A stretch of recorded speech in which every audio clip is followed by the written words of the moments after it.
নমস্কার বন্ধুরা, আরও একটা নতুন রেসিপির ভিডিওতে আপনাদের সবাইকে স্বাগত। আজকে বানাবো আলুর পুরভরা ধোসা আর তার সাথে নারকেলের চাটনি। আর এই ধোসাটা কিন্তু হবে শুধুমাত্র মসুর ডাল দিয়ে। তো বুঝতেই পারছেন ধোসাটা খুব প্রোটিন রিচ হবে, বাচ্চাদের জন্য খুব ভালো হবে। মসুর ডাল আমি আগেই 2 ঘন্টা ভিজিয়ে রেখেছিলাম। আর এখন ভালো করে ধুয়ে ছেঁকে নিয়ে আদা কাঁচা লঙ্কা দিয়ে পেস্ট তৈরি করে নিয়ে পেস্টটা এই রকম হবে, সামান্য একটু দানাদার আছে। এখন এতে আন্দাজ মতো লবণ দিয়ে দিচ্ছি আর সামান্য একটুখানি জল দিচ্ছি, কারণ পেস্টটা অত্যধিক ঘন। জলটা দিয়ে আমি ভালোভাবে এই লবণটা পেস্টের সাথে মিশিয়ে নেব।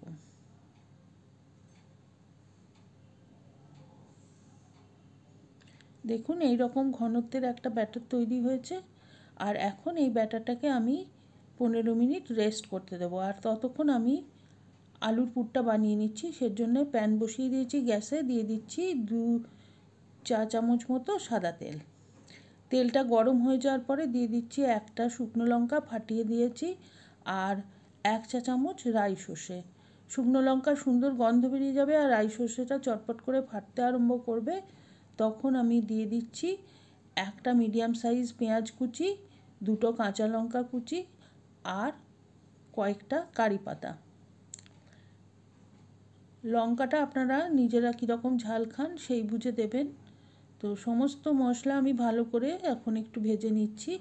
আর তারপরে আমি 2টো মিডিয়াম সাইজ আলু আগেই সেদ্ধ করে রেখেছিলাম, সেটা একটু গ্রেট করে দিচ্ছি।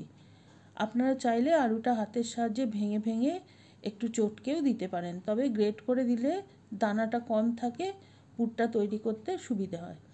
এখন আমি আলুটাকে পুরো মশলার সাথে ভালোভাবে মিশিয়ে একটুখানি সময় ধরে ভেজে নেব। দিয়ে দিলাম আন্দাজ মতো হলুদ আর দেব লবণ।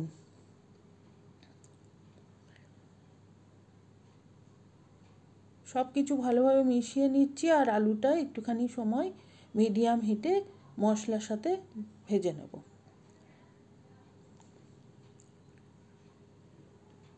এখন আমার পুরটা প্রায় তৈরি। একদম শেষ মুহূর্তে আমি দিয়ে দিলাম 1 টেবিল চামচ মতো আমচুর পাউডার। এতে করে আলুর পুরটাতে একটু টকটক স্বাদ আসবে, ভালো লাগবে। আপনারা চাইলে এই আমচুর পাউডারের বদলে গ্যাসটা অফ করে দিয়ে 1 টেবিল চামচ লেবুর রসও দিতে পারেন বা একটুখানি তেঁতুলের কাঠও দেওয়া যেতে পারে। আর এখন আমি চাটনিটা বানাবো, সেজন্য একটা লেবুর সাইজের তেঁতুল নিয়ে নিয়েছি আর তাতে একটু গরম জল দিয়ে ভিজিয়ে রাখছি। তেঁতুলটা ভিজতে ভিজতে আমি দিয়ে দিচ্ছি একটা নারকেলের অর্ধেকটা এরকম পিস করে কেটে নিয়েছি। আর তার সাথে দেব একটা ছোট সাইজের পেঁয়াজের 1/4, 1 টেবিল চামচ দিয়েছি ছোলা ভাজা, 1 টেবিল চামচ বাদাম ভাজা, একটা কাঁচা লঙ্কা। এটা আপনি কীরকম ঝাল খান সেই অনুযায়ী দেবেন। আর তেঁতুলটা এখন কিন্তু ভিজে গেছে, তো তেঁতুলের মোটা অংশটা আমি ফেলে দেব আর জলটা ছেঁকে নিয়ে দিয়ে দিচ্ছি। এখন এই সমস্ত আমি খুব ভালো করে একটা পেস্ট বানিয়ে নেব। আর আমার একটা ভুল হয়েছে, আমি এখানে লবণটা দিতে ভুলে গেছি, তো লবণ দিয়ে আর একবার ব্লেন্ড করে নেব।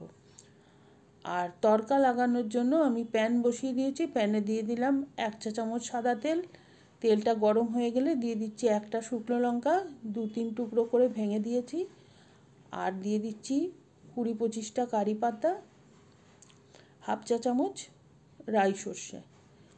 সব কিছু ভালোভাবে ভেজে নেব। রাই সর্ষেটা একটু চেপে চেপে ভেজে নিতে হবে, নাইলে চটপট করে ফুটে সব বাইরে ছিটকে পড়বে। আর এখন গ্যাসটা অফ করে দিয়েছি আর চাটনিতে তরকাটা দিয়ে দিলাম। চাটনি আমার তৈরি হয়ে গেল। এখন প্যান বসিয়ে দিয়েছি ধোসাটা বানাবার জন্য। সামান্য একটুখানি তেল ব্রাশে করে লাগিয়ে নিচ্ছি। একদমই বেশি তেল দেওয়ার কিন্তু দরকার নেই। আর এখন একটু জলের ছিটা দিয়ে দিলাম যাতে প্যানটা সামান্য একটু ঠান্ডা হয়ে যায়। আর এখন আমি যে মুসুরির ডালের মিক্সচারটা বানিয়ে রেখেছিলাম সেটা দিয়ে গ্যাসটা কমিয়ে দিয়েছি। এইভাবে হাতে সাহায্যে ঘুরিয়ে ঘুরিয়ে ধোসাটা বানিয়ে নেব। আর আপনারা চাইলে কিন্তু এই মিশ্রণটা আরও পাতলা করতে পারেন। আমি এই রকম মিশ্রণটা রেখেছি। যেভাবেই করুন না কেন এই ধোসা কিন্তু একটুও প্যান থেকে ওঠাতে কষ্ট হবে না, একদম খুব সহজেই উঠে যায়।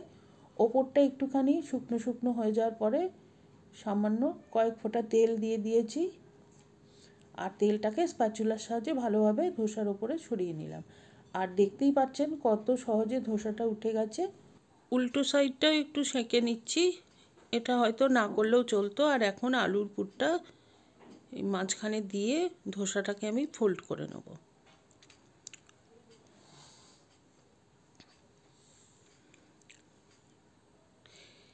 এইভাবে করে সমস্ত ধোসা আমি বানিয়ে নিয়েছি আর নারকেলের চাটনির সাথে সার্ভ করে দিয়েছি। তো আপনারা বাড়িতে অবশ্যই একবার বানিয়ে দেখবেন, কমেন্ট করে জানাবেন কেমন লাগলো।